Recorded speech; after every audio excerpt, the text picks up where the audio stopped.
اللہ کے حبیب صلی اللہ علیہ وسلم کی خدمت میں ایک شخص حاضر ہوا اور اس نے اذن جہاد طلب کیا. حضور میں جہاد پہ جانا چاہتا ہوں, مجھے اجازت مرحمت فرمائے. حضور نے فرمایا احیٌ والدا کا, کیا تیرے والدین زندہ ہیں؟ قال نعم, عرض کی ہاں حضور میرے والدین زندہ ہیں. قال ففیہما فجاہد, کہا جا ان کی خدمت کر, یہی تیرا جہاد ہے.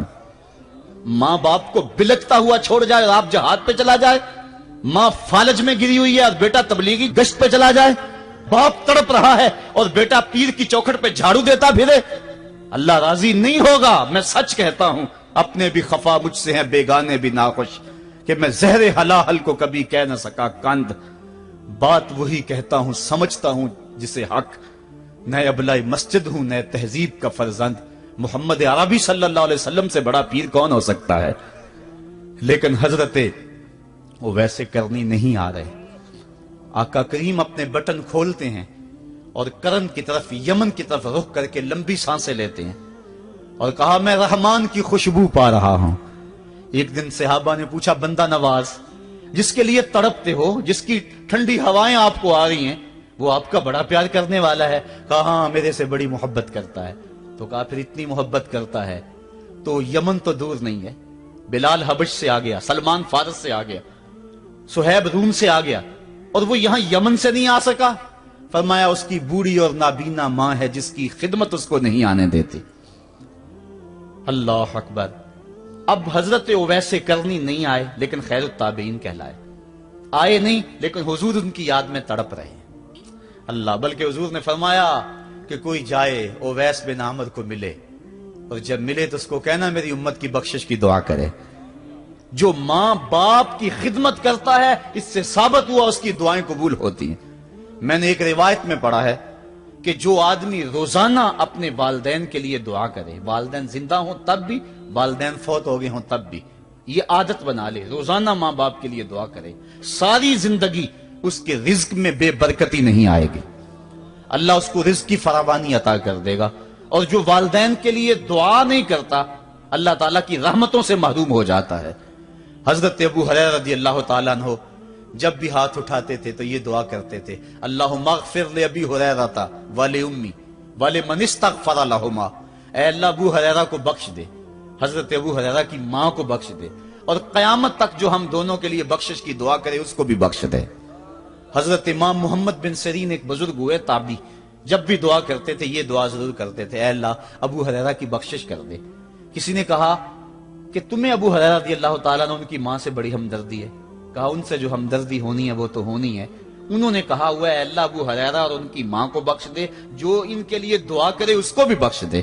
تو میں دعا کر کے اپنی بخشش پکی کر رہا ہوں. تو والدین کے لیے دعا کرنا اللہ کی رحمت کو دعوت دینا ہے. تو فرمایا کہ جاؤ اویس بن عامر کو جانا اور جا کے اس کو میری امت کے لیے دعا کا کہنا. حضرت سیدنا عمر فاروق حضرت علی المرتضیٰ گئے, جا کے ڈھونڈا, تلاش کیا, اویس بن عامر ملے, حضور کا سلام کہا, بس پھوٹ پھوٹ کے رونے لگے. کہا بتاؤ میرے رسول کے لبوں پہ میرا نام کیسے آیا تھا, حضور میرا جب تذکرہ کرتے تھے کیسے کرتے تھے.